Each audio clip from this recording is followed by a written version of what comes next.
6:15. This is the Sri Lanka Broadcasting Corporation. Here is a news edited by Lakshman Fonseca and read by J. Yogaraj. First, the headlines. The government will not take any decision that would adversely affect the country's economy, Finance State Minister assures. The National Building Research Organisation issued an amber-level landslide early warning for 3 districts.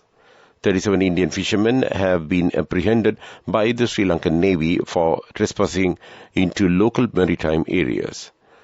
Education Minister says prevailing financial and technological matters affect new inventors in Sri Lanka to reach international arena. 3 suspects arrested linked to the incident where the former chairman of the Public Utilities Commission was allegedly threatened to death. The UN says thousands in Gaza have broken into aid depots. And those are the headlines. Sri Lanka State Minister of Finance Shayan Semasinghe assures that government will not take any decision that would adversely affect the country's economy. He said the economical reforms currently being implemented in compliance with the agreement under IMF should have been in place decades ago. Addressing the North Central Province Outstanding Entrepreneurs Awards night held on Friday, the State Minister said that the fact that the government understands the added burden imposed on the people when going to address the issue. With regard to the agreement Sri Lanka has with the IMF, State Minister stated that Sri Lanka will have a strong economy following the full implementation of the reforms as the countries like India and South Korea have become economically powerful after receiving support from the IMF. The National Building Research Organisation issued an amber-level landslide early warning for several areas in 3 districts, Kaluthara, Kegol and Ratnapura. A level 1 landslide early warning has been issued to several other areas in Galle district. The Met Department issued an advisory for heavy rain in Western and Sabaragamuwa provinces and in Galle, Mathura and Nuwara districts. The NBRO has called on the people in Kaluthara, Kegol and Ratnapura to remain alert to possible landslides, slope failures, rock falls, cutting failures and ground subsidence. Around 8,000 persons from 6,613 families in Badul and Mathura districts are affected due to the heavy rain. At least 37 Indian fishermen have been apprehended by the Sri Lankan Navy for trespassing into local maritime areas off the north coast Sri Lanka. The Navy reported that the Indian nationals were arrested along with 5 fishing trawlers off the coast of Mannar and Delf Island. The arrests were made during special naval operation carried out on last evening and in the early this morning.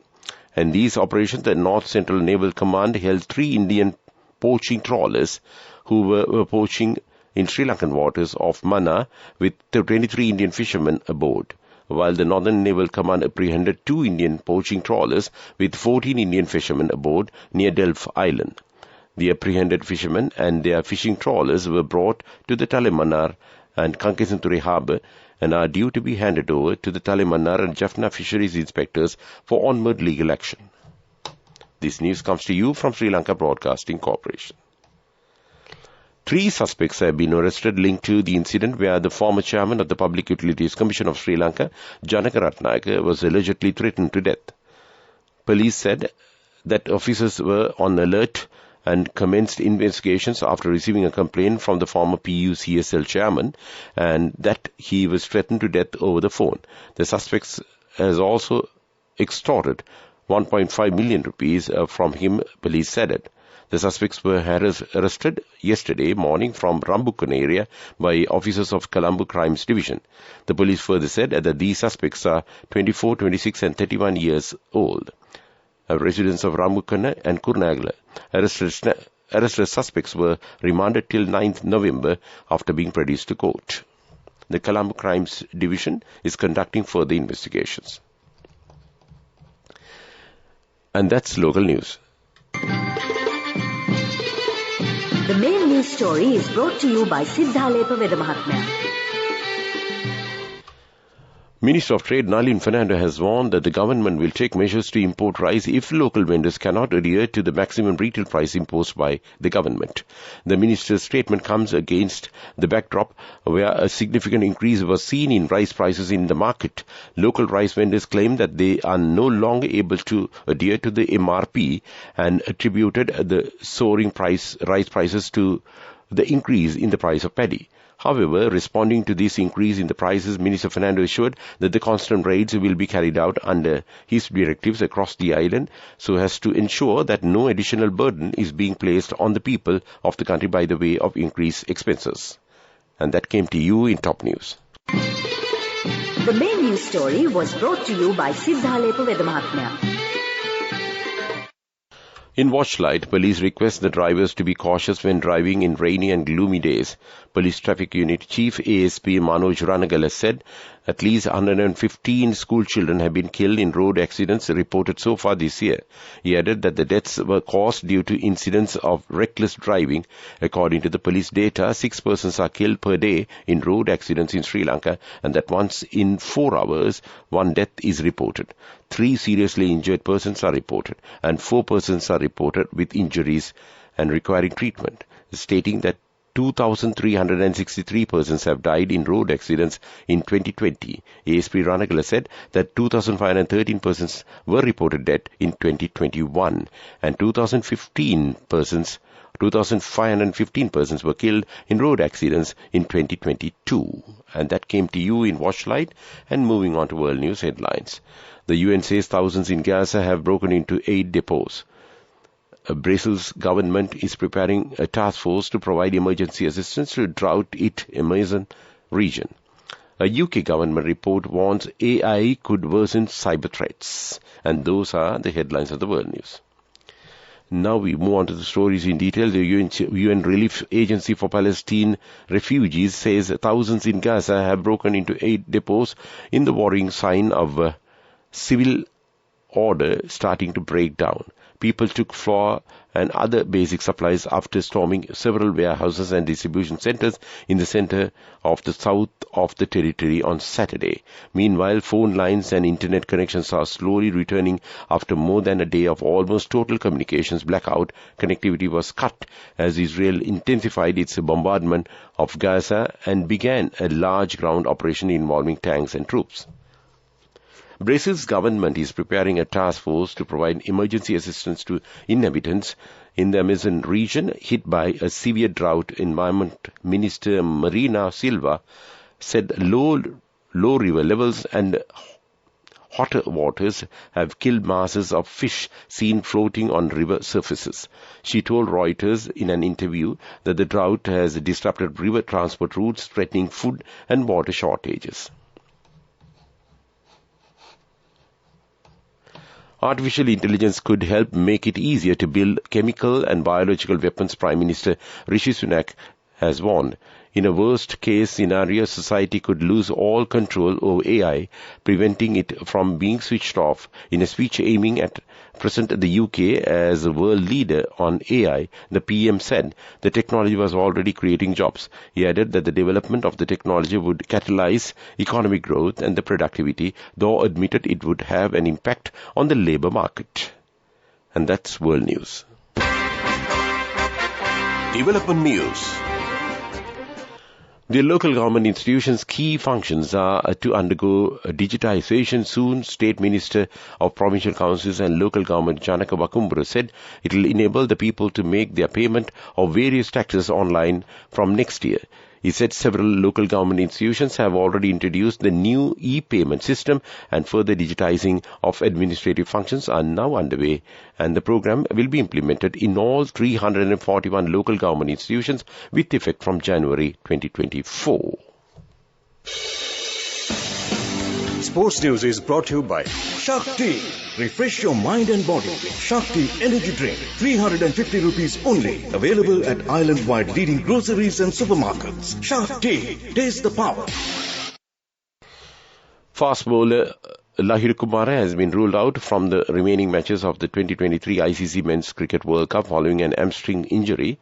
Kumara, the hero of the Sri Lanka's 8-wicket win over England, had complained of a pain during Saturday's training session and a scan has confirmed of a tear. Meanwhile, Dushmantha Chameera is set to replace Kumara for the remaining matches, cricket sources reported, adding that his name has been sent to ICC Event Technical Committee for approval. Shakti. Refresh your mind and body with Shakti Energy Drink. 350 rupees only. Available at island-wide leading groceries and supermarkets. Shakti. Taste the power. Go එකක් තියන youth එකට life එකේ change එකට නියමෙට set වෙන්න ඇස් වහගෙන දැකපු ගීන හැබැයි කරන්න youth එකට නියමෙට set වෙන friendship එක මෙන්න The all-new NSB Ithru account. NSB IM, a plan for your dream. Business News, sponsored by National Savings Bank, the safest place for your money. The government is to allow re-export of areca nuts with 35% value addition in order to prevent fraudulent activities of certain unscrupulous traders.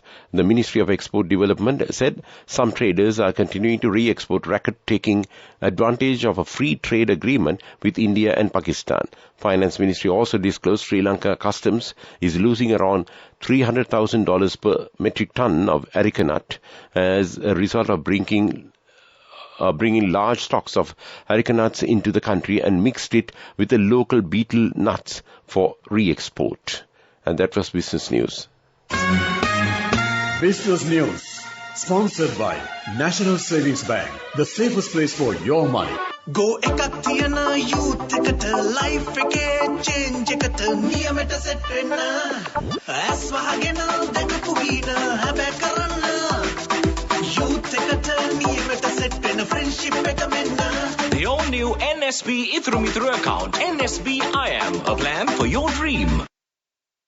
In economic news, State Minister of Finance Ranjit Simhalapitiya says the Ministry of Finance is finalizing Budget 2024 aiming to create a conducive environment for the people facing cost of living hardships. He said it will propose necessary measures to widen the tax base within the existing tax framework, imposing heavy penalties on tax evaders. The budget will propose the enactment of a new Tax Administration Act that applies to all taxes and that contains provisions that effectively prevent corruption by imposing strict penalties. These penalties will include criminal charges on taxpayers as well as on tax officials for taking bribes or aiding tax avoidance. Weather report. The Met Department says atmospheric conditions are favorable for the development of afternoon thunder showers today. Showers or thunder showers will occur at several places in most provinces in Sri Lanka. Heavy showers of about 100 millimeters are likely at some places in the western and Sabaragamuwa provinces and in Galle and Mathura districts. Meanwhile, showers may occur at a few places in the sea areas off the coast, extending from Pothuwil to Kankasanthuree via Trincomalee. And that was the weather report. To wind up this news podcast, let's look at the main points once again. The government will not take any decision that would adversely affect the country's economy, Finance State Minister assures. The National Building Research Organization issued an amber-level landslide early warning for 3 districts. 37 Indian fishermen have been apprehended by the Sri Lankan Navy for trespassing into local maritime areas. Education Minister says prevailing financial and technical matters affect new inventors in Sri Lanka to reach international level. 3 suspects arrested linked to the incident where the former chairman of Public Utilities Commission was allegedly threatened to death. The UN says thousands in Gaza have broken into 8 depots. And with that, we conclude this evening news podcast of Sri Lanka Broadcasting Corporation. It's back to Lavani Vijayatunga to keep you company with the rest of the programs this Sunday evening.